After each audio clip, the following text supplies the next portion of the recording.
am I speaking to right now? Cameron. My name Cameron. is Cam Buford. Hey, it's Peter Rosenberg. I'm hanging on my man Cameron Buford. We got some good questions today. I'm a Dolphin fan. There's always room for improvement. I'm more a fan of boxing. Boxing is my main sport.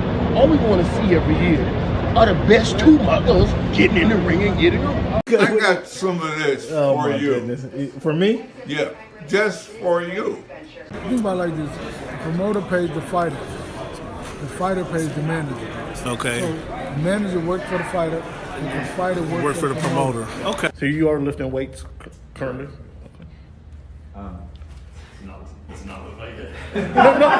When he said it's easier to score in the NBA versus Europe, did you agree with them?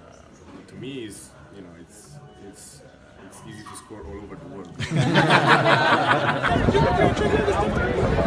I finish?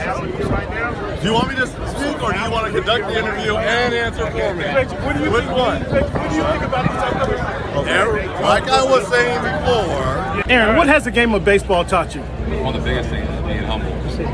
Can you give a message to the kids to kind of persevere through the false teachings they may be giving? Patience. Okay. Patience. As the show Voice of the Fans Oh my goodness! continues to I'm in evolve, tears. Come on, you were adding some spice to it. it is strictly banter back and forth between myself and Cameron Buford. I enjoy all of it. The real ones know what's going on, right? Never mind. Go watch the tape. Go watch the tape, and then you tell me if it was all about just a system. You look like a buffoon. Go do your research. Go do your study. I'm not caught up to you guys yet. I do I'm real surprised at that, Ken. Hey, come here. It's okay. It's okay. You are okay. Oh, this guy. That's what's good in sports, man. It's the big Snoop Dogg, man. That's what's good in sport. Thank you for making our voice your choice. If you haven't told your girlfriend about the show, tell her about the show. If you haven't told your boyfriend about the show, tell him about the show. If you haven't told your cousin, your uncle, your grandfather about the show, let everybody know about the Voice of the Fans podcast. Hey, man, thanks for making our voice your choice. You know how we do. Yeah. What's good, folks? Thank you guys for tuning in to the Voice of the Fans podcast. This is your man, Cam. It is what's good, Barry. Thank you for tuning in, man. Appreciate you tuning in all the time, man. Still like to get you on the show live, though, bro. It's January 14th, 2026. This is week 367th iteration of this version of the Voice of the Fans podcast. Tonight, man, we got a lot to talk about. We're going to talk about the NFL playoff action.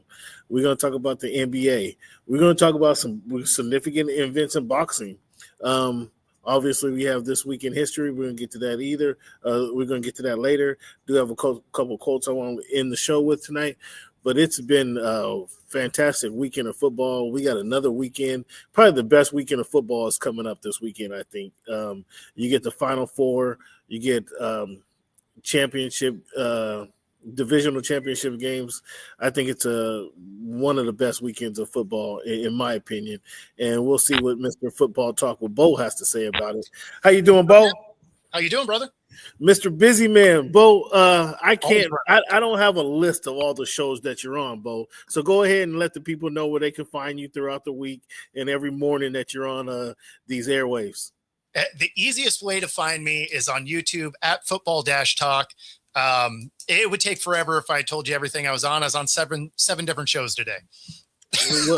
Well, thanks for saving your breath for us, man. We certainly appreciate it, Mr. Bo. We know you out there working hard. Know you out there bringing some hard content, but I know you're also biased. Okay, and we're going to get into your bias here in a little bit. But I want to talk to you about the vacancies, and we'll approach it this way. Obviously, Mike Tomlin steps down. Harbaugh was let go, fired, however you want to put it. That leaves an abundance of openings in the NFL. And I'd like to ask you, what do you think is the best job opening, considering the ones we have open right now? What is the best opening that you believe is opening? The Giants, the Dolphins, Steelers, Ravens, Titans, Cardinals, Raiders, Browns, and Falcons are all looking for new coaches. If you were to throw your hat in the coaching carousel, which team would you be angling to coach, to lead next year? The Giants is probably the most attractive. The Giants is most attractive, you say. So they have talent all over that roster. Right. They have a top 5 pick. And they have a division that you really only have to worry about the Eagles, and their offense is starting to fall apart. Washington has aged out incredibly fast. They are the oldest team in the league. And then Dallas is, well, Dallas. Okay. So that is probably the most attractive. And then, and of course, this is with the assumption of you're trying to win right away, right? Like you want to be able to jump in and go. So then that would be my most attractive. And then it would be the Falcons, because I see the Falcons ahead of. I got the Falcons ahead of the Giants, but go ahead. Well, so I like what they have as far as a roster as well. And they don't have as good of a draft pick, but, they're also a team that has a younger, quarterback. You got to make some moves so that he has a little bit better protection, obviously. Sure. So there's more holes to fill with Atlanta, but I do like that as probably my next spot. And then a very winnable division, obviously. A winnable division, low pressure environment. Yep. The owner's going to invest. I think the Falcons are the best out of the openings right now. I think the Falcons are the best openings. I understand what you're saying. The Giants are talented. The Giants, there's going to be a lot of pressure in that with that specific role. And I'm just looking at the Giants and the Falcons. The Giants do, and you do have a young quarterback who looks like he's going to be able to play for years to come. So I think that makes the Giants attractive. I just think the pressure compared to with the New York media versus the Falcons media, I think the Falcons media is a more cushy job. And the owner, not that the Giants historically haven't invested in their team, they just invested the wrong way. The Falcons owner, we know he will invest. Another question. With the Steelers and the Ravens, obviously, both of their high-profile coaches are gone now. Both of these guys looking for a new coach, a new direction in the same division. Which one gets back to the playoffs soonest? So here's the thing. Out of those two, it'll be the Ravens. Okay.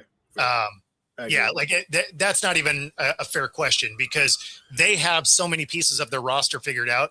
You're looking at a Steelers team that doesn't have a quarterback. You have Cam Hayward leaving. They're going to lose some of that high-priced defense anyway due to contracts. They don't have an offensive line. Like, there's not a lot about that Steelers team that you're like, oh, next year's the deal. Like, at the same time, let me ask you this question. Yep. At the beginning of the year, if I told you 3 of the 4 coaches in the North were going to get fired, was Zach Taylor the guy you thought was safe? No, he was not, actually. and I don't know how long that remains. It remains that way. But he wouldn't have been. What's even crazier is if you asked me which GM was getting fired, would you have thought the Bengals GM was safe? Because he's also not going anywhere. Again, I'm with the Bengals. No, I would not have believed you or bought into that. But I think the Bengals could let them both go next week for all we know. They should, yes. Taylor, I didn't understand how Taylor kept the job or throughout the season.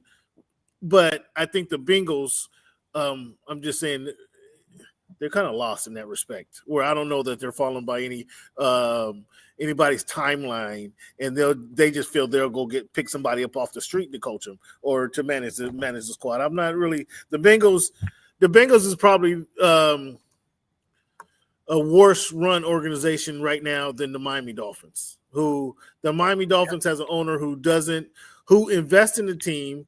He just doesn't. He can care less about the NFL and football from everything else he does, because he's made the Hard Rock Stadium the the ire of all of North of America with all the events that they've had over there down there in the last 2 to 3 years is just that during the fall, the team that lives there absolutely stinks and is putrid. So the owner will invest and throw his money mindlessly at everything, but just not. He's doing it with the wrong people, the wrong mindset. I don't understand what's going on with Carolina. I thought the Raiders would be better. Not that I expected Pete Carroll. No, not Carolina. I mean the Arizona Cardinals is what I'm. Oh, okay. I was like, what do you mean? Like they actually? Yeah. They were competing in the playoffs. They were much better. They were surprised of the season. The Raiders, I thought the Raiders would be better. I didn't expect Pete Carroll. I didn't expect Pete Carroll to lead them to a division championship, competing against Harbaugh, Andy Reid, and the coach Sean Payton. I didn't expect Pete Carroll to be competing for a division championship. I thought they would be better. So I went into the season thinking that they were going to be last in the division. Yeah. But they were going to be entertaining, right? Like they would probably win some games they shouldn't, and they'd lose some games they shouldn't. Right. They'd have a losing record, but they at least be entertaining, right? And instead, what we got was a worse coach team than when Pierce was there, and worse quarterback play than when O'Connell was there. And you're just like, how is that even possible? Right. So, yeah. I mean, it wasn't a good look for Geno, but then I can't blame Geno for everything. I mean, it wasn't all his interceptions, but it's a bad situation, and we'll see what they do this year. If Tom Brady, I mean, I'm interested. I thought Tom Brady, who's great on the booth. I'm a Miami Dolphin fan, so I have despised Tom Brady for many, many years. But I really was pleasantly surprised to hear how good he was in the booth on the TV. I was pleasantly surprised by Tom Brady. His second year is significantly better than the last year. Yeah, I'm good. I'm good with Tom. Like his first 6 months were kind of rough, right? Okay. And then. Or, not 6 months, but the first 6 weeks of the first year, like it wasn't great. And then it started to kind of come along. And then, you can tell he spent a lot of time this offseason getting better at what he was doing. Because he's been pretty solid in the booth. You want to see an entertaining graphic? What you got? So remember I made a graphic that showed all the coaches I thought were going to get fired. Okay. I don't know if I saw that one, but okay. Oh, okay. So I put this graphic out in like week 7. Okay. Let's see what you got. This is this is how many of them actually got fired. 8 of 9. I can't 8 of 9. I can't scroll. Zach being the lone one here. And the only guy I didn't have on there was I really didn't think Tomlin was going to get let go until I saw them get blown out. And then as soon as I saw that, I was like, yeah, that'll probably do it. But yeah. What's your thoughts on Tomlin? You can go one or two ways. Obviously, I think he brings instant credibility to any team he would go coach. He brings that instant credibility. I'm sorry? He's not coaching. Well, no, I know there's reasons why he won't coach. There's similar to the Sean Payton deal, but I still think if he ends up coaching, he's not going to coach this season. Apparently, if he ends up coaching next season or the season thereafter, I think he still will bring instant credibility. Oh, no question. No question. Whatever team gets him has to do the same thing where they'd have to go up draft picks or something to get it. Yeah, well, that's because he just stepped down with the Steelers. He's still part of the Steelers, or however you want to put it. Yep. But I struggle with Tomlin because I was not impressed with the continuously making the playoffs. Haven't won a playoff game in 8 years. Haven't lost. Haven't had a losing record in his 18, 19 years with the Steelers. That's not impressive to me. Winning the one Super Bowl, obviously impressive, though he did do it with somebody else's talent. Yeah. Continuously just being 9-8, 9-8, 9-8. That's what are you not talking about? The standard is the standard. Oh my That's goodness the standard. gracious. Oh, that's the standard. Oh, okay. Now I get it. I thought the standard was the playoffs and Super Bowl wins. The standard was the 9-7. Okay. Okay. Or the 9-8. That I just wasn't impressed. I just was not impressed with you continuously being mediocre. Not hovering around that 500 means you're mediocre. A game or two, we all know, we all watch the game. A kicker can miss a field goal, can shank a field goal. That's how you got into the playoff, because the kicker shanked the field goal. Okay, so to say you can to be 9-7 or 9-8, a game of, that fluctuates a game here or there, that's not impressive to me, Bo. Is that impressive to you? No. So the only thing I will say in that aspect, it's impressive the run that he had, right? So I'll give it that. He's 9th all time in wins, tied with Noel. I mean, so like there's elements of it that you're just like, okay, like he did a thing. The only thing I like about it, the element of it that I'll defend, right, is you can't win a Super Bowl if you don't get in, right? And so for a guy that gets in every year, I mean, if you're throwing your hat in the ring, you at least got a shot. Right. Yeah, and then it always makes me think of the Eli Manning era of the most average dude ever. Right. But can be clutch in the playoffs. Right. So he wins a couple of rings, not because those teams were necessarily great, but they just went on a 4-game run. And so if you got a coach that can get you in there every year, you just got to go on a 4-game run. Now they were bad enough teams that was never going to happen, because you were sporting quarterbacks out there like Mason Rudolph and Trubisky and, Russell Wilson that was washed at that point. And I mean, you're talking about really since Big Ben, you haven't had a legitimate quarterback. He has not. He has not. And so for you to still be getting in the playoffs with the disaster of quarterbacks that he's had since Big Ben, like I can't hate on him too much. It's not hate. It's not hate. I just want to make this clear. It's not hate. It's just unimpressed. It's unimpressive. If you're just mediocre, a game or two above 500 every year, that's mediocre, fans.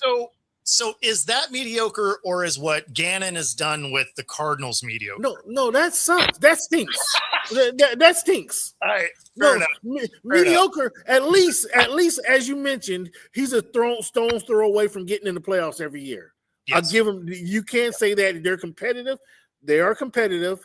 You pretty much know what you're going to get. You're going to get a hard-nosed defense for the most part. Now, I'm not going to go into what the defense, what their points they're giving up this year compared to his first few years coaching, but the defense has regressed. That's maybe some of his being there so long. The voice has gotten stale, et cetera, et cetera. No, what Gannon in Arizona, that's come on. That doesn't even register.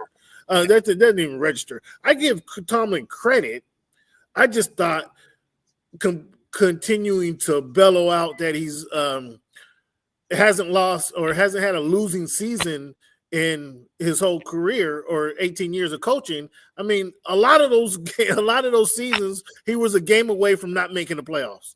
Okay, a game away from being 500. Let's not go too crazy about that. That's what I want to say there. Harbaugh, are you surprised about the split?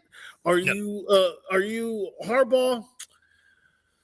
So go ahead on Harbaugh. No, I'm not, and there's a reason for it. Obviously the talent on that team is great, right? Mm-hmm. Lots of talent on that team. And why I thought that this was a real possibility, which is why he was on my list, is when you look over the last 2 years and then, of course, this year, right? 2 years ago, you have the number one rushing team. You get into the playoffs, you have 6 designed runs to a running back. You completely abandon the one thing you're good at. You fast forward the next year. You win the first playoff game. You get into the divisional round. Oh, you again do not run the ball. You're, again, a top 2 rushing team, right? Do not run the ball. Every time that they haven't ran their running back at least 20 times. Outside of like twice, they've lost. They've lost, yeah. Right now, I can't say that I'm watching different film than them, but I feel like I am because they continued to not run their guy. So then you fast forward to a game they really needed against New England. They were up by 11. They started falling behind. The last 8 minutes of that fourth quarter, Derrick Henry wasn't on the field. Not oh, hey, he's tired, let's use him as decoy, like on the bench. Right? So if this is the kind of stuff that you're getting now. Wait. So you got so does Harbaugh coach again? Listen to your breakdown. Does Harbaugh get a job in the NFL again? He is the front runner to get a job. And so I think this is a scenario where it just what he had was the message was stale as well. Right. Like, I think it was that time when you listen to the owner, he was really kind of taking input from, the players and other people. So as tight as I've heard that relationship to be, it was really curious that Bisciotti is taking advice, as you mentioned, from people not in the building. It's from everything we've heard about this relationship. They're next door neighbors. They have how their kids go to school together. They've been in each other's wedding. How are you taking coaching advice or advice on your coaches from somebody not even in the building?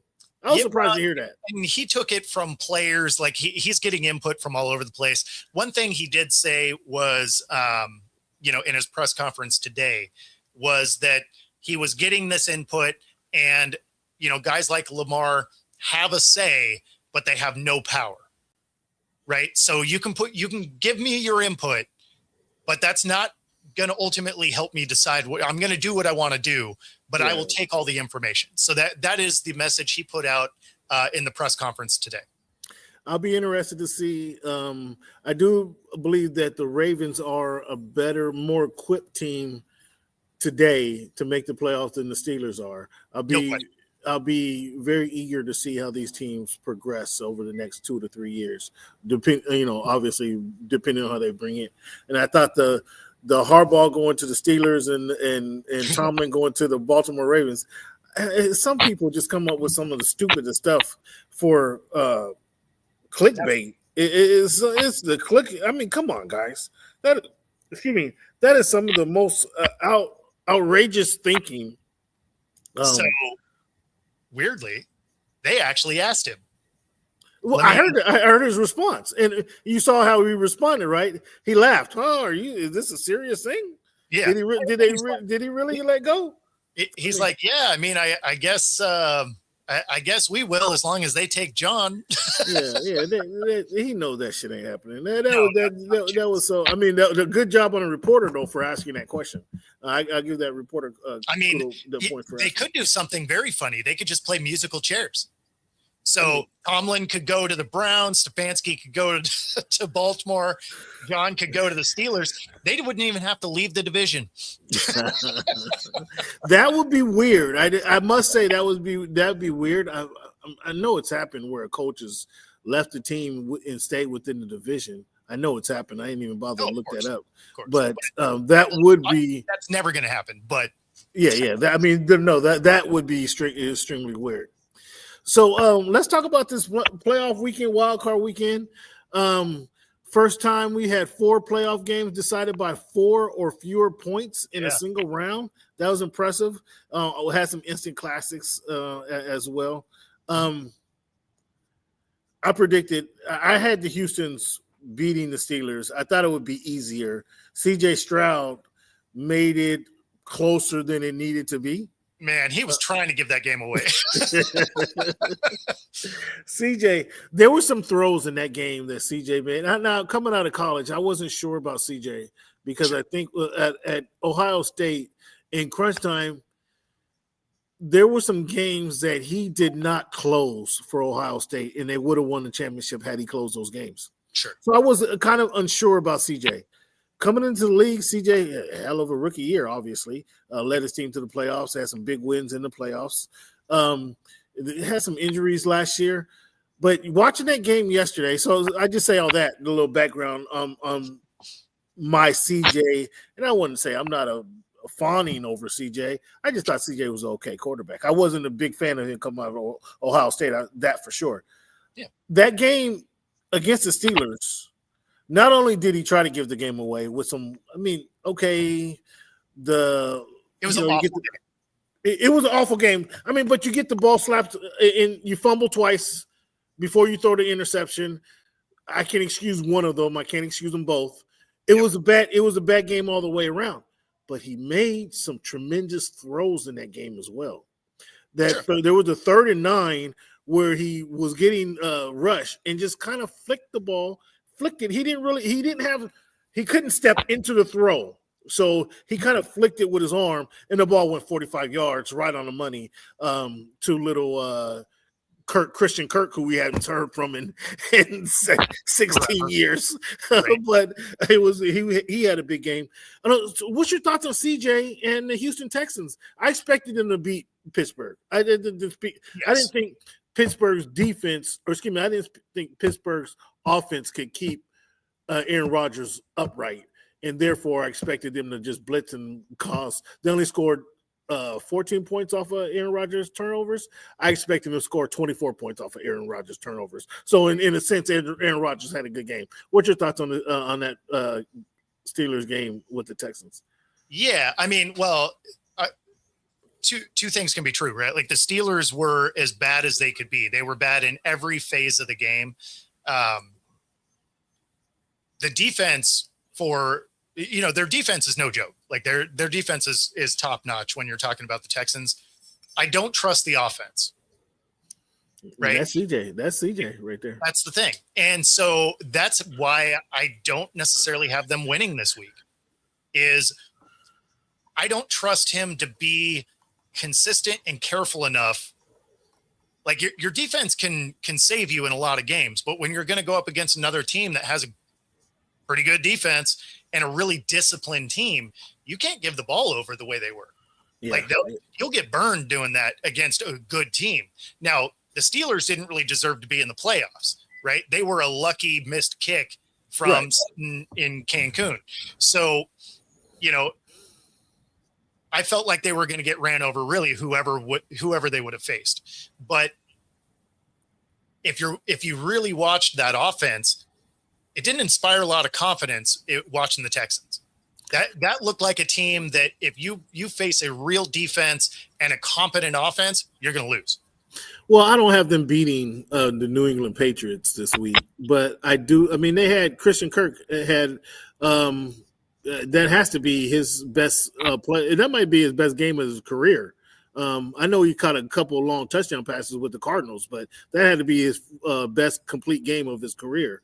And then the running backs, Marks had over 100 yards rushing. So to your point, like they got a good game from everybody but the quarterback, and the defense is good enough to keep them in the game, which they'll be trying to do the same. They'll be expecting to play the same type of game come on Sunday. I just think Drake May and the Patriots will put up 17 to 24 points this Sunday, and CJ Stroud's going to have to score points. Like you can't rely on his defense to score points. And I don't trust that to happen this weekend.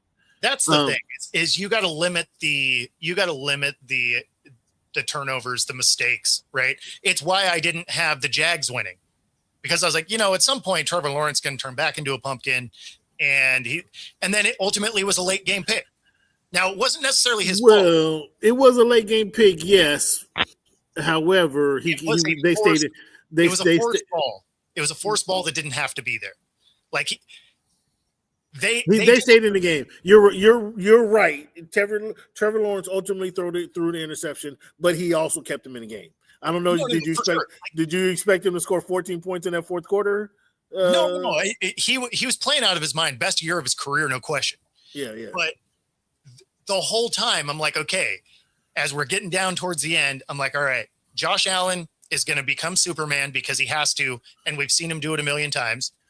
And then Trevor Lawrence, I'm like, he's going to do something dumb, right? Because again, we've seen it enough times that you're just like, yeah, he's going to do it. And then you watched him force that ball that didn't have to be, right? It's not like it was fourth down and you had to shove that one through.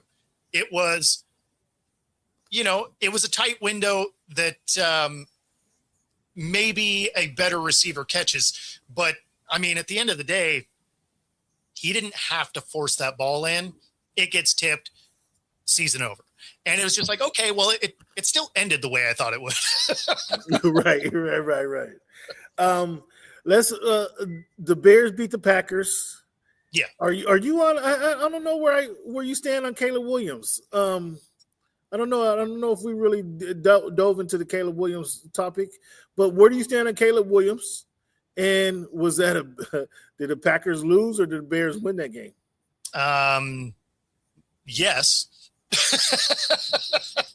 And then so Caleb Williams to me is he has the tools to be a really good quarterback. But mentally, I don't think he's there yet. So one, he's really immature. So he does things that, aren't necessarily great for the team. But then if you really watch his film, he is great to start a game, right? The first 12 to 17 scripted plays, he does well. And then as soon as those are done, you watch his offensive production completely tank until halftime. You come out of halftime and they have another scripted play, series, and he plays pretty well. And then it falls off again. And then the fourth quarter comes around and he starts scrambling around and running and making off schedule plays, which is something he is good at. And that's where he gets these comebacks. But when it's in the normal phase of the game, he's not very good. And so that is where is a major hole in his game. And that's why I think they lose to the Rams this week. I also had them beating the Packers, though. You had them beating the Packers? Yeah. I had Green Bay winning it. I had Green Bay winning that game. I went 6 for 6 this week. Oh, look at you! I was 4 for 6. I had the Eagles beating the 49ers, and I had the Packers beating the Bears. I think I didn't. I had the Niners winning. That Eagles offense is a problem. So, it's a lot. We got a lot to talk about. The Eagles, the Eagles defense, obviously, they're full of studs over there. Yeah. So I expected the Eagles defense they slowed down Christian McCaffrey. They didn't allow him to have a big rushing game. Yep. But they let him have a big receiving game. And I thought I can send you my clip where I said the only way the 49ers is going to win this game if McCaffrey goes crazy out the backfield, catching passes out the backfield. Like that is going to be the way they move the ball and score. Yep. I love Brock Purdy, but once Kittles went down, they had this receiver number 5. Have you heard of this dude Robinson? Number 5. Have you heard of him? Seriously, he hadn't played all season long. So he hadn't played all season long. So again, so he had moments like he got in other games. Okay, yeah, he didn't make any noise. He didn't come into the game like he did on the other against against the Eagles. He jumped in the game first play of the game. I think he went for 50 yards on a catch. So. Yep.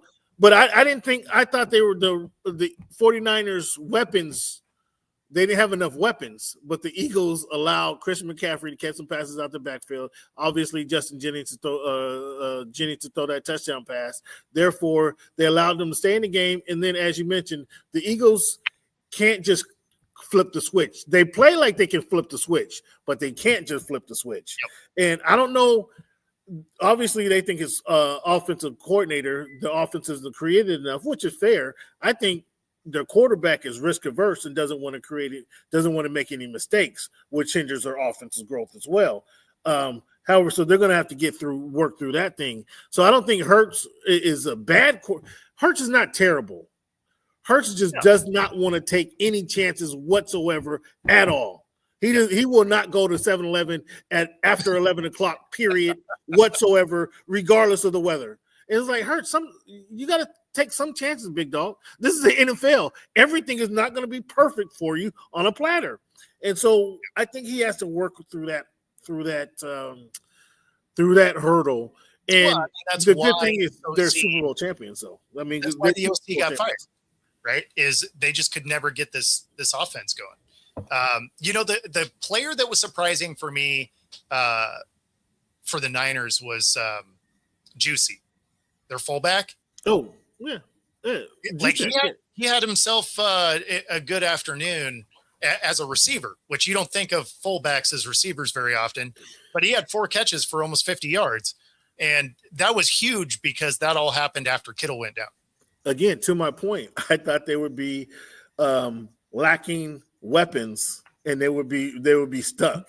But I mean, Usich play. I knew he would have to play a big game. I figured they might put him at tight end because they needed more production.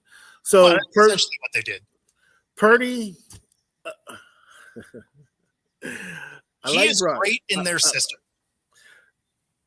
Okay, call him assistant quarterback. He gets the job done, and he can move a little bit. He's not afraid. And what I'm saying about Hurts is afraid to put the ball in harm's way. Brock Purdy is not. Brock Purdy will throw it and give his guys a chance, and that's what I like. Brock Purdy coming to Seattle this weekend. I'm taking Brock in the 7. I'm taking Brock in the 7 points. No. They're definitely losing outright. We're not going to see Bo. We're going to come back to this game, but we will not see the game that we saw a few weeks ago. We will not see that game, but we're going to come back. You and I, we're going to come back to the Seahawks and the Niners. But fans, stick around because this is going to get a contested, highly contested conversation because I do not believe. I know the Seahawks defense is ferocious. I just do not believe we're going to see the same game out of them that we saw a couple weeks ago. So let's come back. Let's catch that one. Let's come back. Let's come back to that one. Let's come back to that one. The Rams. How do you feel about Stafford? He's an MVP, right? Stafford is an MVP this year. Yeah. He solidified that. Yeah. Okay, so the Rams and the Bears. Does Caleb have a chance?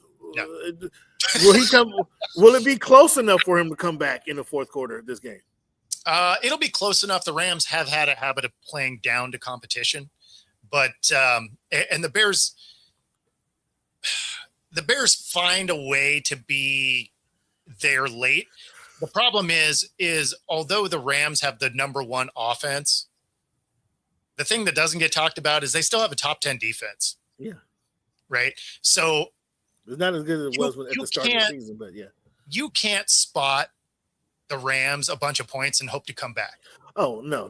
That's so that's the thing that's where the Bears are going to come up because the roller coaster ride of offensive production that I talked about won't get it done against a team like the Rams. So you see like a 17-3 going into halftime, Rams over the Bears. I could actually see something like that. Yeah. You see a 17 jumping on them early. All right. Yeah. And just kind of, I got the Rams and it may not be close. It's not going to be the 3.5. If you're a betting man, take the Bears plus the 3.5, but I got the Rams winning this game fairly easy. The Texans and the Patriots. I like the Pats. As we talked about earlier, I expect the Patriots to put up 17 to 24 points. Do I think the Texans will score 17 to 24 points? No, it's going to be tough. That's going to be a struggle. It's going to be a struggle. Therefore, deductive reasoning, I'm going with the Patriots. I know the defense. Will Anderson is ferocious. I know the Texans defense is solid. I expect the Patriots to run the ball and be consistent running the ball, and Drake May to hit timely take timely shots down the field. They can't. He's just not gonna. He's not gonna have a game where 374 yards passing and 4 TDs. That's not gonna happen. But he could have a 250 yards passing, 2 TDs, and 2 big hitters. Just bop them over the head. I don't expect the Texans offense to keep up with the Patriots offense. So what's your thoughts? Yeah. So where the Patriots win this for me is they are an incredibly disciplined team. They play really good defense. They're on schedule all the time on offense. Now, you can say what you want about how weak their schedule was, and you're not wrong. 32nd ranked schedule, probably one of the softest schedules in recent memory. You learn how to win in those situations. You learn how to play football in those situations. Well, you learn what each other can do in those situations. You watched them play the Chargers. Chargers also had a weak schedule. They were the 28th ranked schedule, right? So this will be the first real test for the Patriots. I just think because of the discipline of that team and the errors that the Texans make, that'll be the difference, right? Is the Texans make enough mistakes on offense and the Patriots are such a disciplined team, I think the Patriots come out on top. It's going to be a dogfight to the end. I just think because of the way that the Patriots play, they'll get it done. I don't disagree with her. I think the Patriots, it pains me to say that a team in my division has lost the greatest coach of all time, have lost arguably who a lot of people claim is the best quarterback of all time. Mm-hmm. And 2 years later, they're right back here with the coach of the year and a quarterback who's on the doorstep of the Super Bowl. And my Dolphins are still floundering around at the bottom of the division and can't find a quarterback. It pains me to say this about the New England Patriots. And now we don't have a coach. Yeah, so we're set back even further. But I do like Mike Vrabel. This feels a lot different. Drake May wasn't a fan of Drake May coming out of North Carolina. He was not a fan, but I think that tells you what coaching can do. And they're right. The Patriots are freaking right here on the verge of going to another Super Bowl, and it's sickening almost. And the only saving grace I have, Bo, is to look at another team within my division, the Buffalo Bills. Yeah. And Josh Allen. So Josh is now or never for Josh. Go ahead. What's your question? That's going to be my question. Is, everybody's made excuses for Josh because they're like, yeah, he's amazing. He's an MVP. He's Superman. He might be the most talented quarterback out there, but he runs into Mahomes and Burrow and Lamar every year, right? Well, guess who isn't in the playoffs this time? And he barely got past the Jags. So my issue with this team, now this isn't the best Bills team that they've had over the last 5 years, but at the same time, this is his best shot to get in there, right? And the problem with this team is they're the number one rushing attack, but when Josh Allen has a bad day, it evaporates. The rushing attack, is gone. Yeah, it's just gone. Well, that means nobody's there to pick up the slack for him when Josh Allen has a bad day. So he has to be Superman and perfect through the entire playoffs. I don't see it happening. There's only 2 more games to go. Number one. I don't think he gets past this one. Number 2, the year they had Stephon Diggs, the first year obviously was great. The second year, where it kind of blew up in their face. Yep. And they let go of Stephon Diggs, and it was kind of addition by subtraction. But they had young, unproven, healthy receivers. Now those unproven guys are not healthy. Yep. So Josh Allen. I mean, we need Brooks to have a big game, obviously. Their tight ends need to have a big game, obviously. Well, and they got to get out early. Yeah, I mean they can't. Well, the Broncos. The Broncos aren't going to run away from them. So they have to get out early because although their pass defense is great, their rush defense is atrocious. Well, and that's the thing. If you know this, and I've seen their running tag, Sean Payton also knows this too. That's what I'm saying. So the Bills have to play with a lead so you can eliminate some of their running game. But I don't think you're not wrong in what you're saying. I just don't think the Broncos is going to. It's not like the Broncos are going to score 31 points in the first half, and regardless of what the Bills are going to do. Bo Nix actually has a very similar problem to my Caleb Williams take. Bo Nix, his end of it is that whole offense really just doesn't start playing football till the fourth quarter. Like that doesn't work, right? But if they get a halfway consistent game out of their offense, their team is way better than the Bills. They have a better defense than the Bills. I'm relying. In this game, I'm putting on my leaving the analytics aside. I'm putting all of my eggs in Josh Allen's basket. Josh Allen, you're the MVP. Josh Allen, this is your year. Josh Allen, if it's not now, when do you take your team? When do you stake claim of the AFC, Josh Allen? If it's not now this year, you mentioned. Burrow's not in the. Burrow didn't make the playoff for the sixth time in his career. Mahomes not in the playoff. Lamar Jackson's not in the playoff.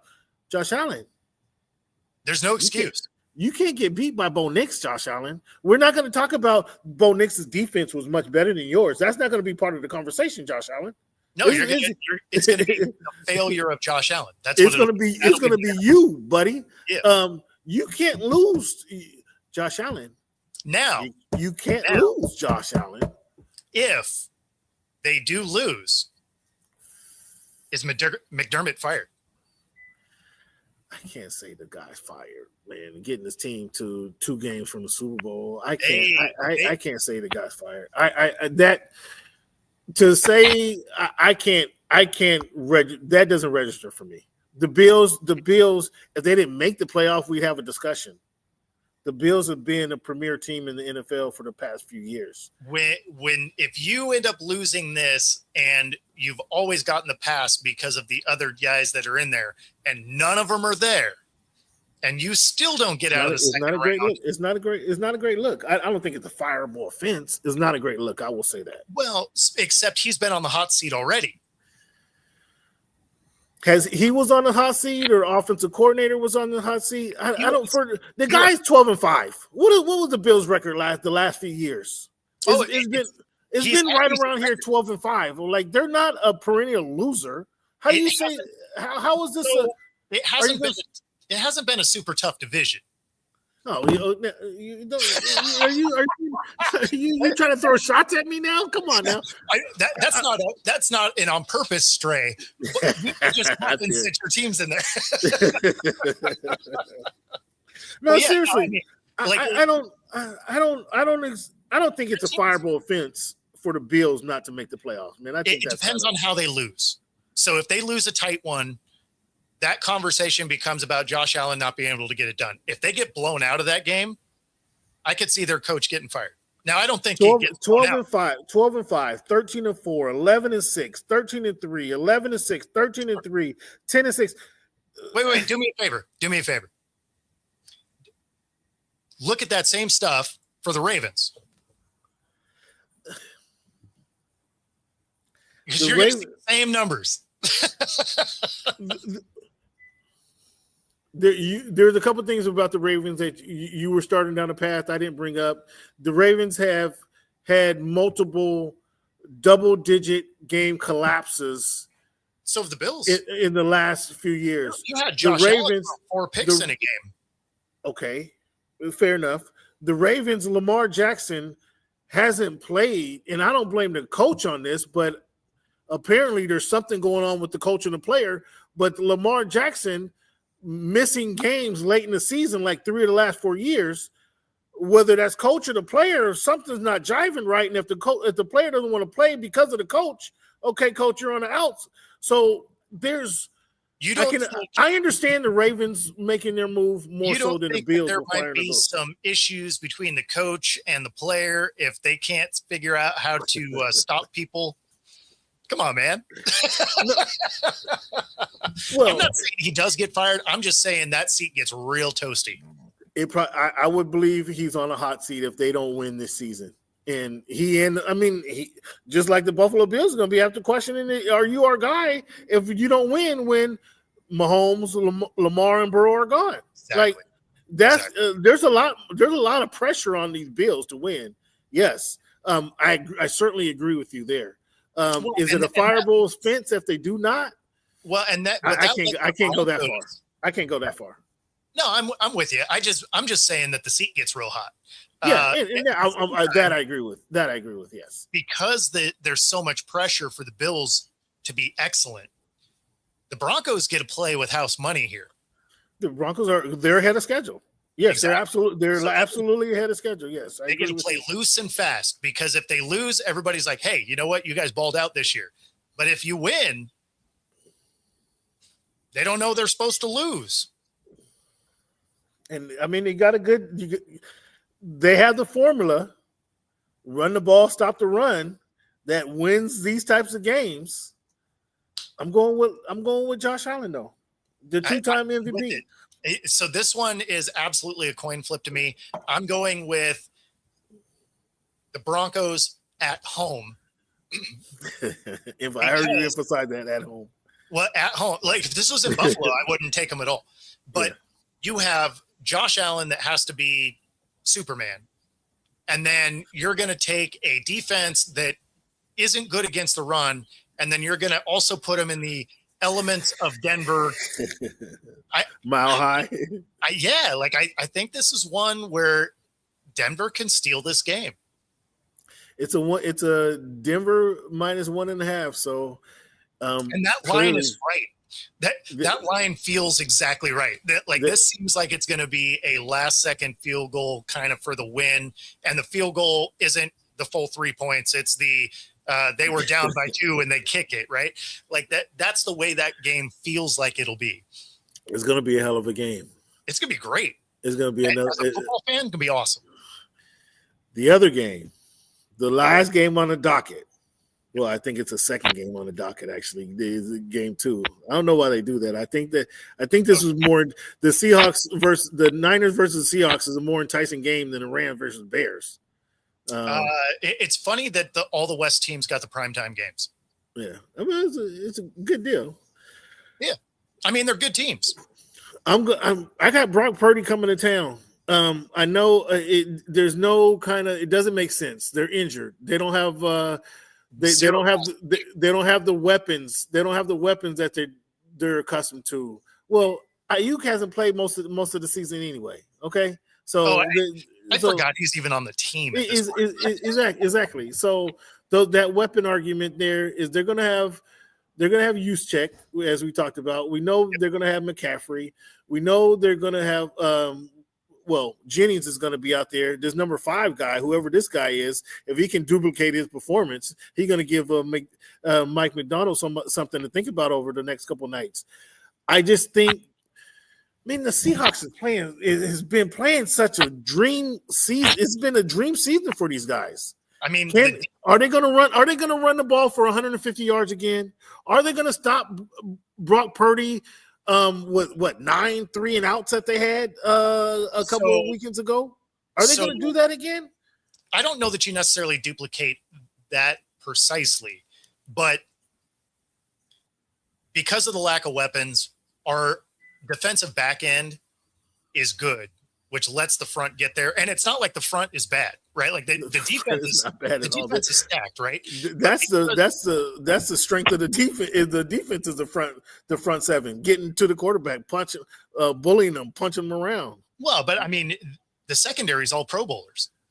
Well, I said the strength of them is up front, but now you guys get to eat because now they only have to cover for that 3 to 4 seconds versus on other teams have to cover 5-6 seconds. But the other end of that is they are so good in coverage that even on the downs that they don't necessarily get that rush in, there's still not a lot of throwing lanes here. Yeah. And the guys that the ways that you can beat Seattle, which is, across the middle and seam routes, those guys are hurt. So, it's the Niners aren't set up to win this game. You check. Come to me, baby. Hey, we need a big game. You check. He's going to have a day. He is going to have a day. And then, at the other end, they don't have a pass rush, right? With Bosa being out, they can't get home. They're the 27th ranked pass rush, right? At the end of the season.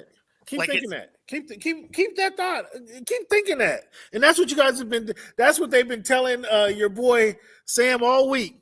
No. Sam, don't worry. Sam, we got you. Sam, they don't have a pass rush. They're not coming. You should be clean this week, Sam. You should be clean this week. We don't have to believe that. We watched it 2 weeks ago. It's not like we played them early in the year and we hadn't seen them. We played them 2 weeks ago. But this will not be that same game. No, I'm not saying it will be. If there's elements in the game that will be similar because the guys are hurt. It's not like you're getting Bosa back. If Seattle duplicates that game, sure. If their defense duplicates that game, 12s. You guys, everybody, book your ticket to Santa Clara. Yeah, book the ticket if you have not already. And the way a lot of these Hawks fans are around that I'm seeing over the last recent weeks, I think some of them already booked their flight. But if you have not already booked your flight to Santa Clara, if this game on Saturday night ends up being a duplicate of what we saw a couple weeks ago, book your tickets. See, that's where I feel differently than you. Is I think this game they can cruise through. If they play the Rams in the championship game, who knows? They beat the Rams though. They beat the Rams. So they not only did they beat the Rams, and it was a fluke. The fluke. What was it? 2-point conversion where no. Charbonnet grabbed the ball. So think about this. The first time they played them, they lose by 2 points. Sam throws 4 interceptions. In that game. Right. Yes. And they were still in position. They were still in position to win that game. To win the game, correct? Yes. Lose the game by 2. Didn't they miss a field goal? Miss a field goal or 2 in that game as well? But I think I don't remember offhand. Sam's interceptions was a culprit. That was a major point of it. Yeah, that was a culprit, and they only lost by 2. And then they missed the field goal at the end They missed a field goal, right? They missed a 60-yard field goal. Yeah, to win. 60 to win the game. Okay, yeah. So you didn't even do your job to get close enough to make that kick real. But there's a lot of kickers in the league that can hit that one, but it just wasn't in the cards that night. So then you fast forward to the next time we meet him. Sam throws another 3 picks in that game, and we win by 1, right? Yep. And so when you look at those two games combined, there's more than 70 points scored by each team. The point differential for those 2 games was 1 point. These 2 teams square up really well. You have Seattle's offense that is either ranked 5th or 7th, depending on how it is you look at it. They have the number 1 ranked defense. You look at the Rams, they're the number 1 ranked offense against the number 10 ranked defense. That's about as even a square up as you can get. So when you look another close game. So, yeah, I think it'll be another one of those where it's probably a last-second field goal to win that thing. So, I don't know who wins that. But Seattle's, but it will be in Seattle. It won't be in Seattle. Not in SoFi. Not in the 70 degrees climate control. It's going to be. That's looking ahead. But I have got to get through this week. Got to get through this week. I am picking the Niners, as I mentioned. Yep. But even this would be just another fantastic game that the Seahawks will have earned their way to the Super Bowl when they beat the Niners again for the playing the Niners for the 3rd time, and then they play the Rams. They play the Rams for the 3rd time, and they will have beaten. They will have earned their way to the Super Bowl should that scenario happen. No question. Honestly, the way that I see this coming down, whether it's Seattle, San Fran, or LA, let's get the Bears out of this picture. That's not a real thing. But but you got the NFC winning the title either way it goes. Yeah, I really do. Because when you're looking at what's on the AFC side, you have very flawed teams. So you give Josh Allen no credit, no chance of winning the Super Bowl at all. I don't, because I don't like what happens when he's not magnificent. That team just folds.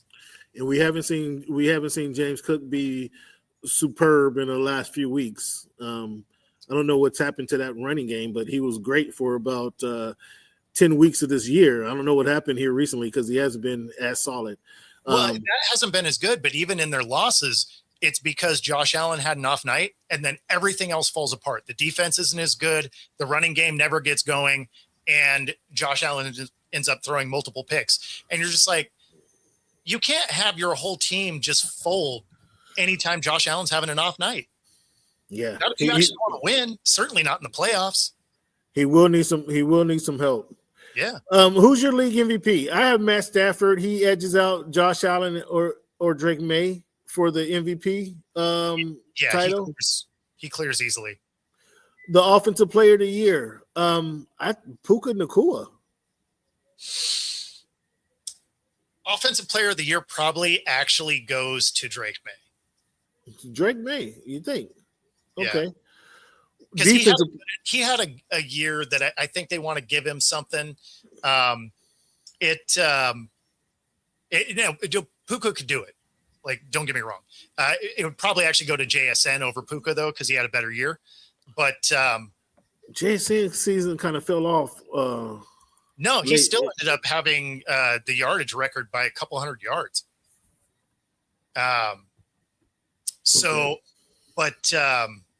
For the season, not all time, obviously. But this last game for Stafford is what really locked up the last regular season game. Yeah, that last second, comeback win, yeah. like that solidified it. Defensive player play well. Defensive player of the year, is it unquestionable with Myles Garrett? Yeah, I don't even know how you could give it to anyone else. Yeah, I'm not sure. Well, Michael was there, but record, like, that's as easy as it gets. Yeah. Coach of the year, Mike Vrabel. So it's either going to be him. You could realistically give it to Shanahan because he's got a double-digit winning season with, the ball boy. The only thing with that is this is the same story though for the last 3 or 4 years with the Niners. Like it's the same story. They're missing some of their top players and they're still getting it done. I think you're right. I think Vrabel probably wins it. McDonald probably has a legitimate claim to throw us out the ring. He does have a claim. Getting his team to number one in 2 years. In 2 years, getting the Seahawks to the number one defense in the NFL in 2 years. Especially in a year that everybody had him winning maybe 6. Yeah, I didn't have him winning 14 games. That's for damn sure. No, I had him as a 10 game team that was going to be a wild card team. That's what I had him as. McDonald, I really love his demeanor. He's no BS. I've seen him smile, I think twice in 6 months. I seen it like a legit smile. His demeanor, I like his demeanor. The drafting they done, Eamon Wari is just stud. I think he's going to be defensive player of the year here before too long. I give it like 3 years. The way they use them, they're going to force the league to recognize this kid, and he's all in. Like, he wants to do everything that he wants to eat everything they put on his plate, and he's chewing it up, and he's going to be special. Folks, if you don't know who number 3 is for the Seattle Seahawks, you will. Nick Emenwari. If you don't know him already, just watch over the next couple weekends. You're going to see somebody truly special. And then when you put him out there with Julian Love and Witherspoon and Woolen, you're just like, man. No, right. Yeah. Go let those guys do their thing. And then let this guy just play hawk ball all over the middle of the field. And he has He's a hitter. He's big. He's strong. He's aggressive. Like, he can't do everything they ask him to do. It's not like, let's see if he can hit somebody. Let's see if he can rush the quarterback. Let's see if he can fill the hole. He does all this stuff willingly. And Mike is like, okay, well, let's just keep feeding him. And I was excited when they got him. I was excited when they went after him because, my comp for the way that he likes to hit people was Chancellor. Mm-hmm. Like he likes to go blow people up. I'm like, we need that guy because we haven't had that in a few years. Well, what's exciting is when they have so I'll give a comparison. When I was covering the Chargers, I thought they asked Derwin James to do too much on the field. Like, I asked the coach, Coach, can you just line Derwin James up to play the tight end? Just let him play the tight end, okay? If you don't want to let him do that, let him rush the quarterback. Okay, if you don't want him to do that, let him just play free safety. Like, and he can play all these positions. He does it willingly. But I thought let's let him have him blitz on first down. Let's have him drop back on third down. Let's have him play the run on second down. Like, let the kid play football. Okay. Yeah. And I think this is what I see it the same way. Mike McDaniel is Mike McDonald, is just allowing Imawari to play using his strength, coaching him up. This is what we want from you. Now go out there and play your game. And they've been allowing this guy to play all over the field since day one. Yeah, they're like, go wreck this game. And he's doing it. They'll go wreck this game and he go get after it. And they're just turning him loose. I just love the way they're using them. I love the way they're using them. I don't think it works against the San Francisco 49ers, as I mentioned, because I do have the Niners winning this game. Yeah, I think the biggest thing for the Niners, one of the key elements that can help them is the interior of the offensive line obviously isn't really strong. The right guard position, not to put too fine a point on it, Bradford, they're looking at you. You don't like Bradford. Has had really inconsistent play. But the biggest thing is the tackle, the injury at tackle. So with Cross being injured, he was limited in practice today. That is worrisome. Mm-hmm.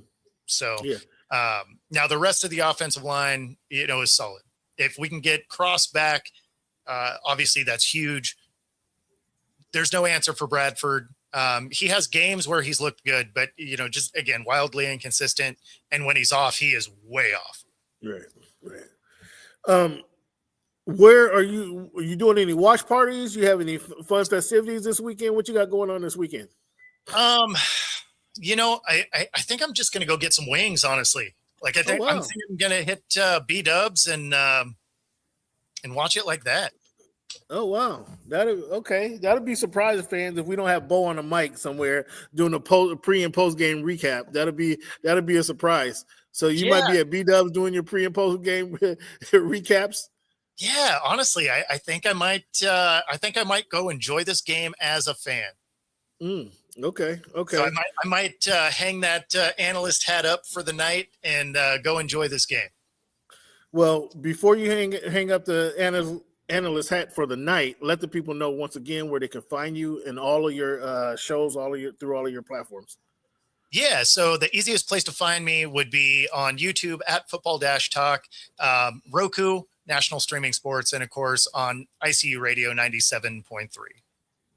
Bo, thanks again. One more. So the WNBA they have agreed. Well, I just want to ask you one question. I mean, they haven't started playing yet, but they have agreed to extend the moratorium, giving them time to figure things out. So sort of. Basically, what they did was they didn't agree to extend the old CBA. Basically, they're moving in what they call status quo, and basically that allows them to have a strike on the table. And they're so far away from each other, it would not shock me because, remember, we're couple months away now from the season. Yeah. We're weeks away from training camp. Like they got to get this thing popping. So, but it doesn't sound like either side is getting closer. And now you're hearing even the rookies that are, under rookie deals are like, yeah, we're fine with sitting out. So if that's how it's going, that doesn't inspire a lot of confidence. And the WNBA sure doesn't seem like they're trying to play ball. So, and it's not like what they're asking for is an unprecedented thing. It's literally what every other professional league does. So they want the 50% revenue share. And I always laugh when people are like, oh, but the NBA makes more, so that's why they get paid more. Yeah, that's how percentages work. Yeah, I don't. You ran your HVAC business. Yeah. If you got 30% growth year over year, the sports world wouldn't hear from Bo again, because you'd be living fat on a hog, making 30% growth year over year. So here's that's not excuse me. That is not realistic. Sure. I don't know that it's sustainable. The players, I understand they are the talent. And I haven't looked at the books. The books haven't been presented to me, allowed me to go over them. But if my understanding is they're making 9% and they want to go from 9 to 50%, that is not happening, ladies. So and it's not because I'm not trying to be unfair to the ladies. I'm not saying that they're undeserving of it. I'm saying from business perspective, if you have 15% growth year over year, that is typically seen as good. So let me give it to you this way, though. So you're going from a league that has been losing money. Okay. I'm not sure the league has been losing money, but okay, that's what they say. Well, so when we go with the presented books, that's what you get, right? Yeah. So you're going to go from, even if we say let's say they broke even, right? Now the pay's not on profit, the pay's on revenue. Mm-hmm. So for those of you that understand business, those don't always align, and rarely do they. Like if you're playing the tax game right, you want to show a loss even if you're making money.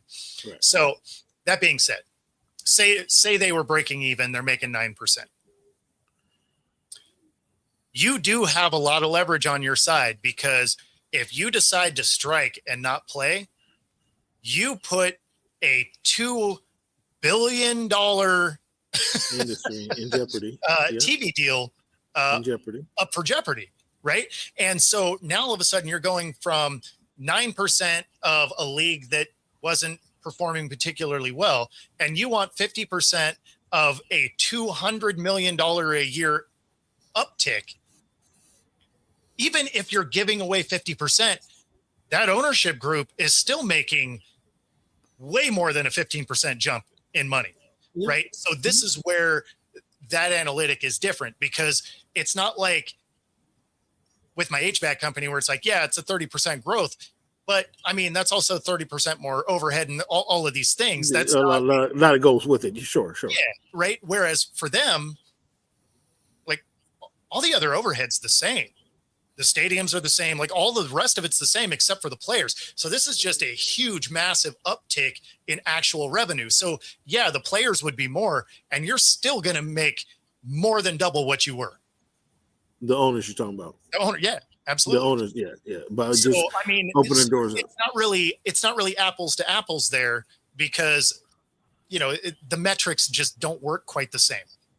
So that's the overhead's already fixed. That I understand what you're saying.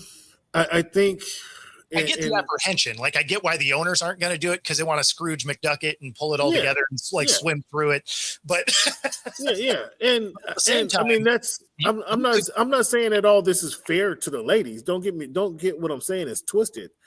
Should they be making 51% of the revenue generate income?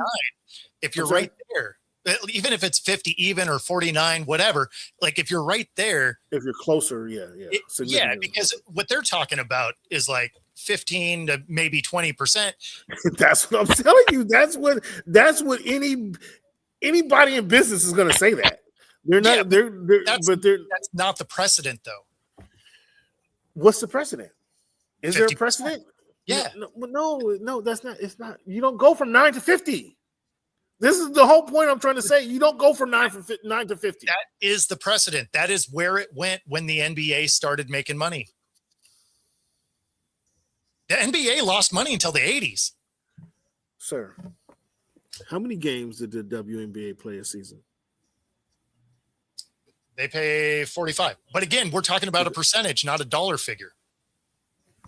Fair enough. Yeah, the league makes less. That also means they make less.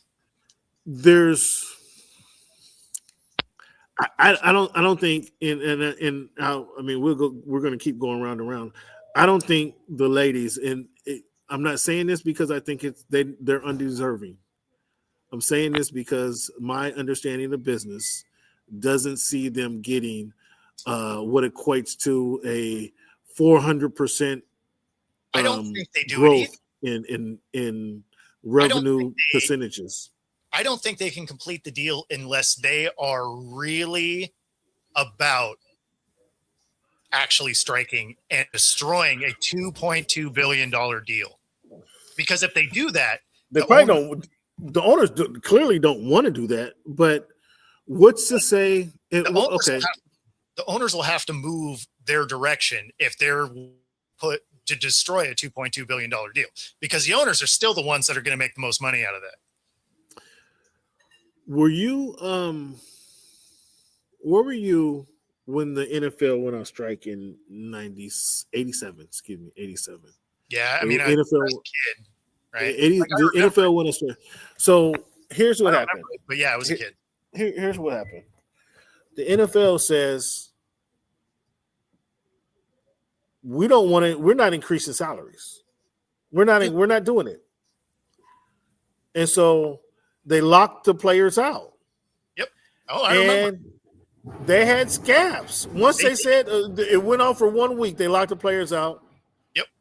And then they said, okay, well, these games are going to count against your record. Yep. And so that put the owners went out and start hiring bus drivers and UPS drivers and ex-college football players to come play for the team because these games are going to count. Yep. That lasted 3 weeks. Once those games start counting, players didn't want to my man who's Tony Dorsett said, I need some money. I need to go make some money. I'm going to go play. I'm walking across the picket line. It's the scenario that the movie The Replacements was written about. Do you expect what prevents the WNBA? And I think this for all, this is the threat any major sports team can use. Sure. Now, obviously, Dominique Malunga isn't going to be available for them. But a lot of the rookies said they wouldn't come play. No, but my point is, if the ladies that we're having the WNBA, the management of the WNBA said we're having a season as usual, since these ladies elected not to honor their contracts, we're going to sign new players. Again, now that's going to hinder for the first few weeks anyway. The name recognition, Paige Beckers. Now you can't promote these ladies that you guys have signed and created campaigns with all season or all off season. You're not going to be able to use that material, but you're still going to have games, and you're still going to have people in butts in stadiums. You're still going to have butts in the seats. See, I don't know if that part's true. Because although here in Seattle, you fill a stadium pretty well, that's not necessarily true at every team around the league. And then it also brings into question, is that TV deal interested in entertaining a league that has none of their stars? Well, I think the deal is the deal. If the deal's already signed, now if there's some caveats in the deal that says we need, Paige Beckers to be on TV 6 times in the next 6 weeks. Now there's a problem with the deal with the TV deal. Obviously, you still have to put a product out that people will watch. I mean, that was one of the things that hurried along the NFL strike. Is the games were awful and people were turning the TV off. Well, I think the NFL is a different breed, but but I mean, it's the same concept. Because I mean, I don't know. Well, that's going to be interesting, man. It's going to be great. I mean, it's awesome theater, and then we're going to have weeks to dig into this here in the coming awesome weeks. Because, right. That's what I'm saying. It's also it's going to give us a lot to talk about here in the coming weeks. But I just don't think. I think I hope these ladies aren't. Well, and then it overextending their requests. It makes you wonder if they aren't able to produce a product that lives up to the standard that it was signed under, right? Because that, in a way, that could still be a breach of contract to a degree. Yeah. It's not like this is all through one organization, right? Like one of them is ESPN, Disney, whatever. You got NBC. I think some of them are going to be on Prime. So then all of a sudden, are some of these being like, hey, you know what? You guys aren't following through on what was promised. We're backing out of the whole thing. That's a breach of contract, and they decide to back out. Exactly. So, I mean, the WNBA might honestly be overplaying their hand a little bit. If they've received any of those phone calls, yes, they certainly are overplaying their hand. And I think that would probably change their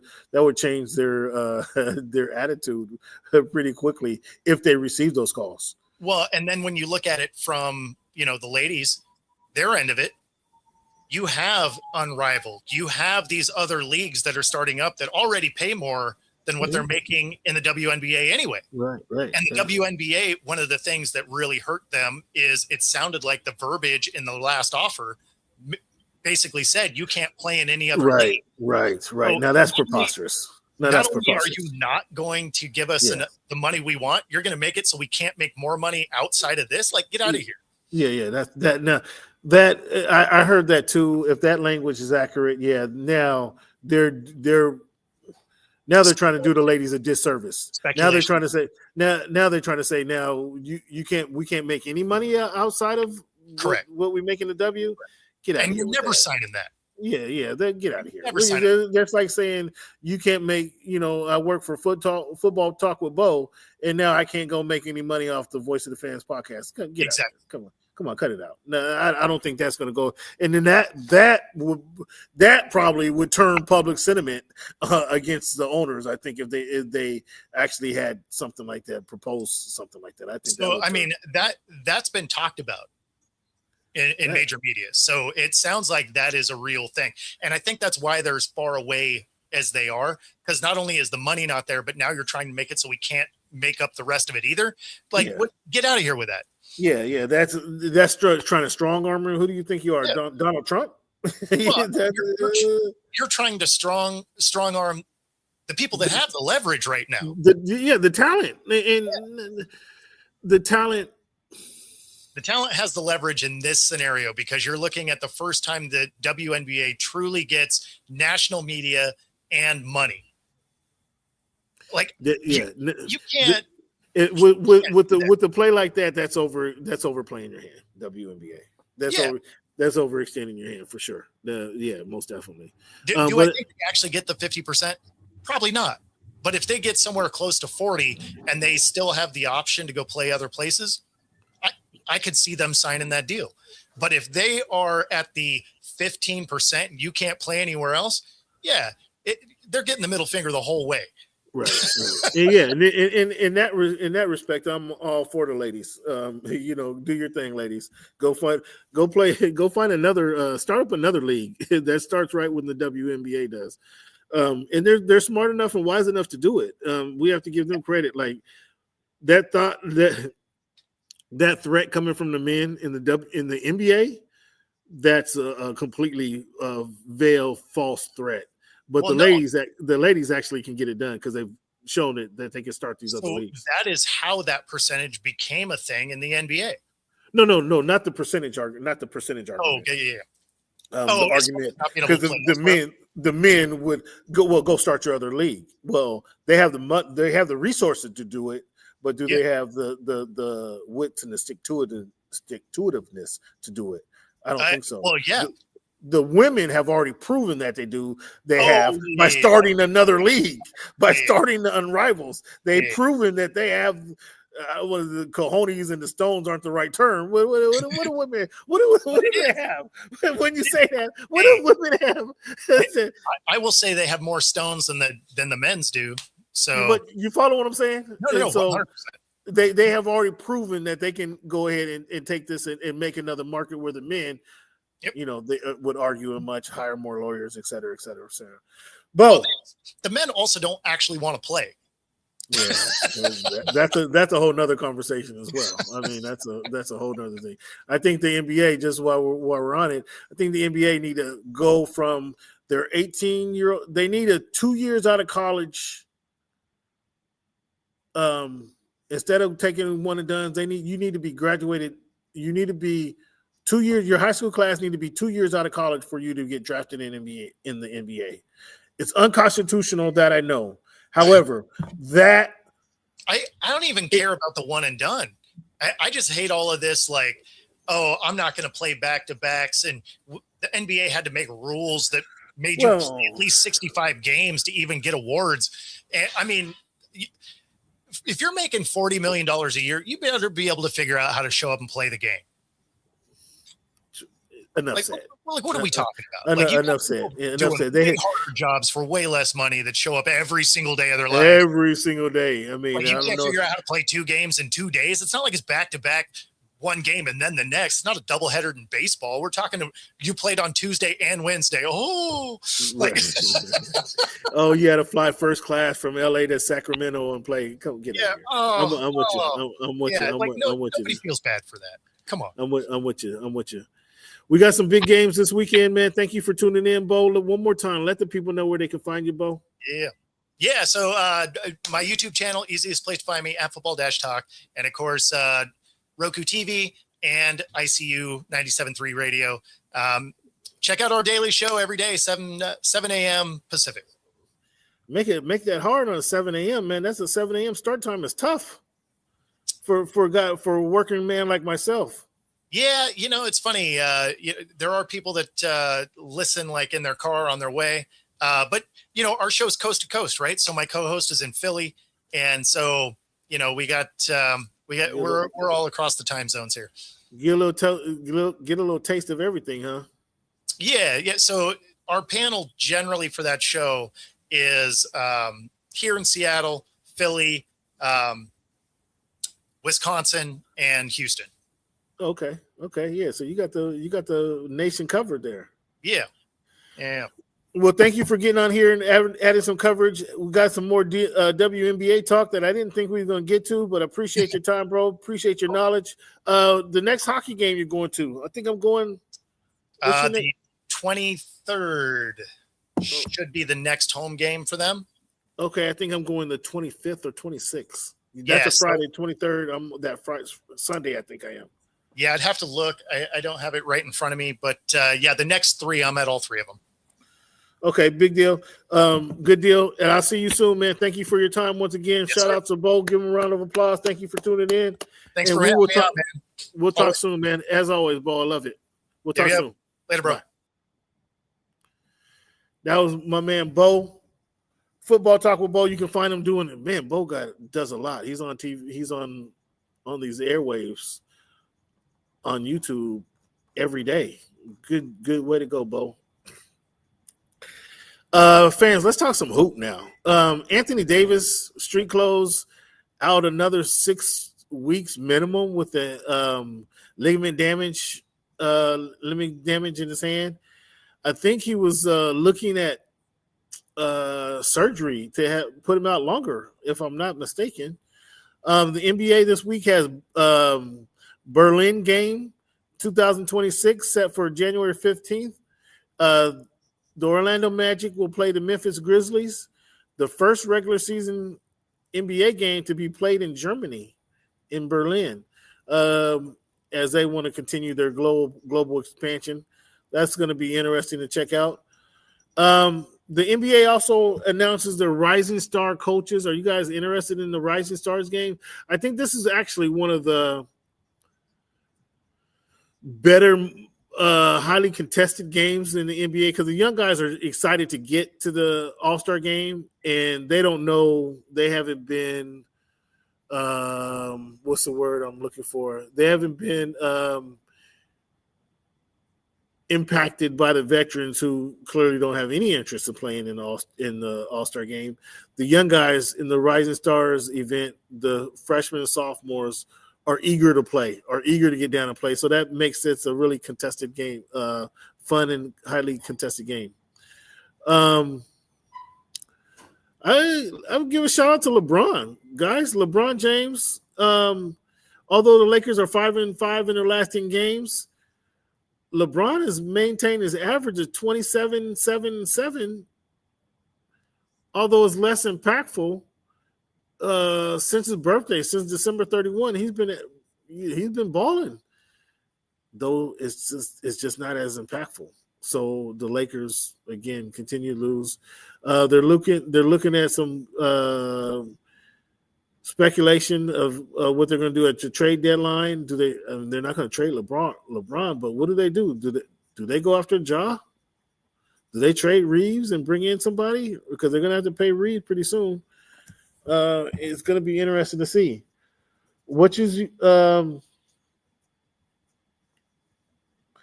The Denver Nuggets were led by Jamal Murray and Peyton Watson to a key win over the Pelicans. But right now, they let the Dallas Mavericks come back, make this an 8-point game starting on the fourth quarter. The Dallas Mavericks, without Cooper Flagg, have made this an 8-point game when they were just down 20 to the Nuggets. So we'll see keep an eye on that game. Kings guard Dennis Schroeder suspended 3 games for apparently slapping Luka Doncic, who has some choice words for him, as anybody may have. If you recall, the Lakers did offer Dennis Schroeder a contract, 4-year, $84 million, if I remember correctly, and he turned it down and went into free agency and never made that much. Hasn't made that much money yet since that contract. And Luka was just razzing him about it. And he looked for him after the game and smacked him apparently. And so now he's suspended 3 games. What do you guys think of the Trae Young trade going to Washington? The city can revive me is what he says. Do you think you guys excited about the Trae Young experience in Chocolate City? Do you guys think that's going to be a revival for him? Going to be interested to see. Another guard who needs a revival is Ja Morant. Memphis has mentioned that they're looking for trade offers for him. And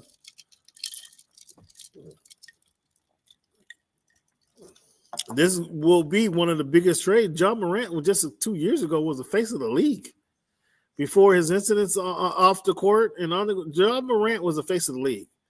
And here we are now. Memphis don't want him. They can't seem to find a trade for him.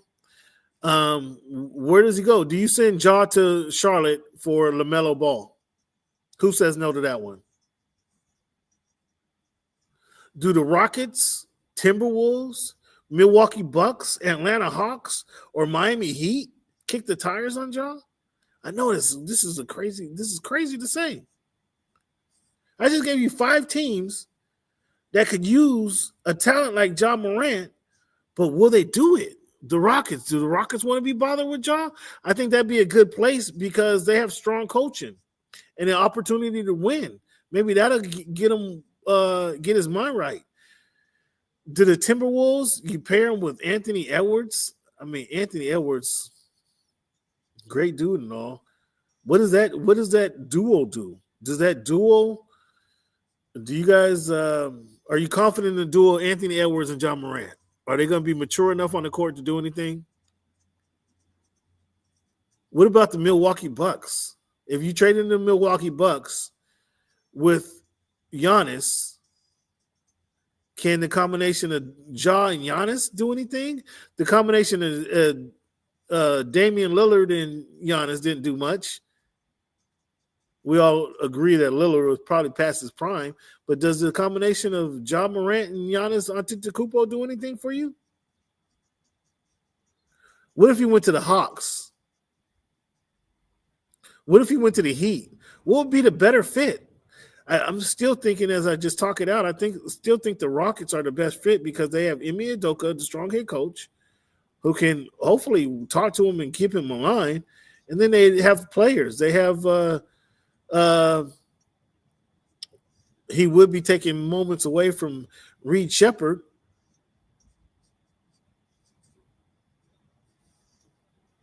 He would take moments away from Reed Shepherd, who I think need more time because they need to rely on the shooting.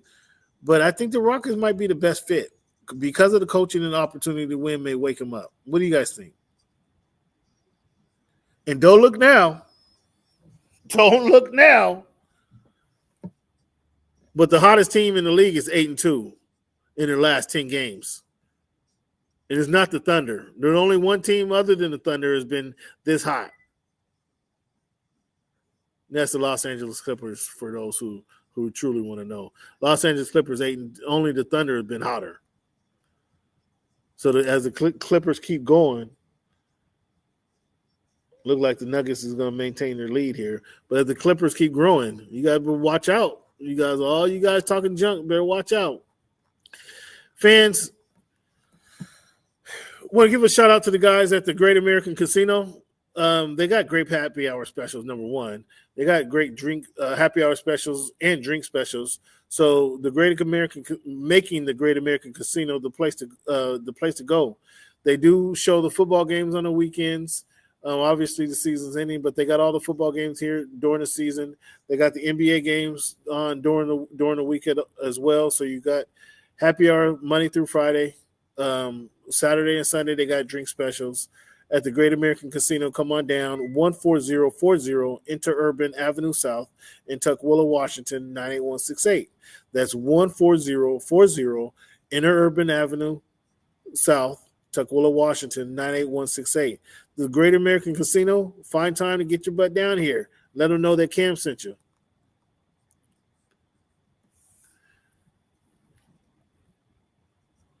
Fans, one of the segments I enjoy sharing with you guys during the podcast each week is This Week in History segment. January 9th, 1914, Phi Beta Sigma fraternity was founded, one of the Divine Nine rooted in service and scholarship. That was January 9th, 1914. January 15th, 1929, Dr. Martin, I don't like to do birthdays, but in honor of Dr. Martin Luther King, we have to recognize his birthday. Dr. Martin Luther King Jr., an activist and civil rights leader, was born in Macon, Georgia, January 15, 1929. January 14, 1939, Hattie McDaniel became the first African-American woman to win an Academy Award for Best Supporting Actress for a role in Mammy in Gone with the Wind. January 10, 1957, Southern Christian Leadership Conference founded in January 10, 1957.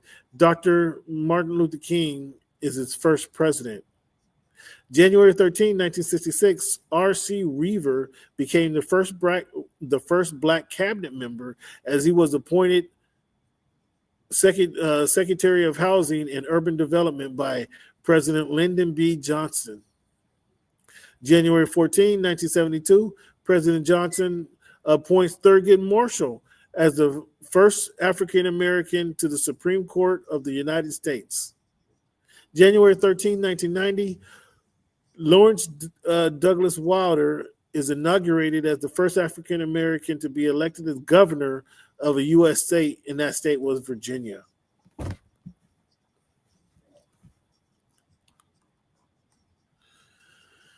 Fans, as I mentioned, we didn't discuss it earlier. I should have asked Bo about this college football championship. We got it at Hard Rock Stadium. We got the number 10 Miami Hurricanes taking on the number 1 Indiana Hoosiers.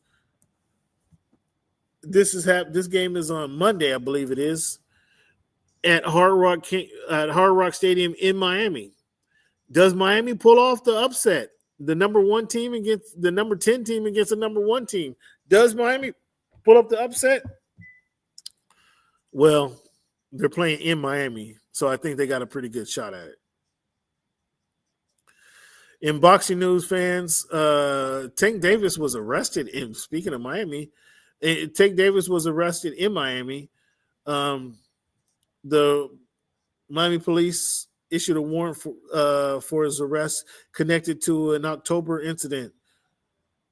The October incident that we suspect caused him not to fight Jake Paul here last month. Anthony Joshua's future is uncertain. Eddie Hearn says he's waiting on a decision, waiting for AJ's call regarding his next move. So AJ probably just taking some time off, man. He got paid, $60 million for 6 rounds?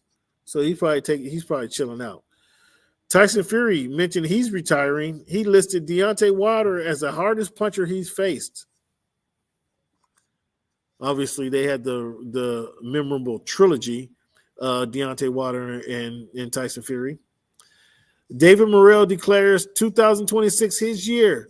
Morrell says he's aiming for undisputed status at 175. Excuse me. We'll see how Morrell, if he's able to make that happen. Rolly Romero teases a fight date as his mandatory decision nears. We'll probably hear from Romero in the next couple of weeks because we know we'll see him in New York at the fight. Teofimo Lopez, Shakur Stevenson. So I'm sure he'll probably announce his fight then. Dimitri Bivol's return raises questions after his back surgery. Bivol is preparing to come back, but unsure how surgery will impact his future. Man, Bivol, hope you get healthy, bro. Big guy, come back, man, because Bivol was if you guys recall, Dimitri Bivol is the one who pummeled Canelo Alvarez before Terrence Crawford got to him. So that's the boxing news. Again, we got the college football championship coming up pretty soon. Fan, I want to thank you guys for tuning in to the Voice of the Fans podcast. As always, I want to end the show with the quote. And with Martin Luther King's birthday being tomorrow officially, but it won't be celebrated until this weekend, I want to leave a quote for Martin Luther King. It's only fair. This is for everybody, fans. Our lives begin to end the day we become silent about things that matter. We need more people to speak up about the injustices in the world today. By not speaking up on the injustices that we see and experience today, it's like you approve of the justices or injustices that we see and experience today. So whether you're experiencing them or somebody you know is experiencing them, we got to speak up. Speak up for the people who can't speak up. Martin Luther King says, fam, our lives begin to end the day we become silent about things that matter. You guys got to speak up. See something, say something. Don't be quiet. It's not none of my business. No, that's unfair. And another one of his famous quotes, fan, I typically I like to leave you with one, but another one of his favorite quotes that goes right along with this. If you disagree with this particular quote, another quote goes right along with this, and I'm going to repeat this for the 5th time, okay, fans? Our lives begin to end the day we become silent about things that matter. Okay? And coming right off of that, paralleling that quote, fans, is this quote from Dr. Martin Luther King. Injustice anywhere is a threat to justice everywhere. Injustice anywhere is a threat to justice everywhere. So if you choose not to speak up about the injustices that you see, you personally are a threat to justice anywhere else. So you got to speak up, fam. Thank you guys for tuning into the Voice of the Fans podcast. This is your man, Cam. I really appreciate you guys. Hit that subscribe button. Hit that like button. Leave a comment. If you really like what you're listening to or the show that you enjoyed, hit that share button. Don't be a gatekeeper. Hit that share button. Let somebody else enjoy the show as well. But thank you guys for tuning in to the Voice of the Fans podcast. As always, thank you for making our voice your choice. Enjoy your night.